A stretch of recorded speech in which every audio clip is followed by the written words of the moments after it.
ఇప్పుడు మీరు చూస్తున్న దేవాలయం ఉమామహేశ్వర దేవాలయం. ఈ దేవాలయం హైదరాబాద్కి 25 కిలోమీటర్ల దూరంలో సూరారం అనే ప్రాంతంలో ఉంది.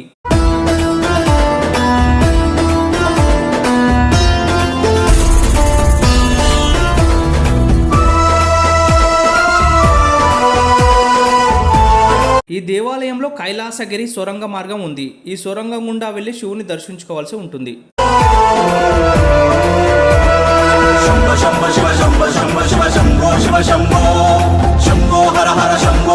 ఈ సొరంగ మార్గం గత 200 సంవత్సరాల కింద ఏర్పడిందని చెబుతూ ఉంటారు. దీనిని అతిపెద్ద గుండు, రక్తపు గుండు అని పిలుస్తూ ఉంటారు.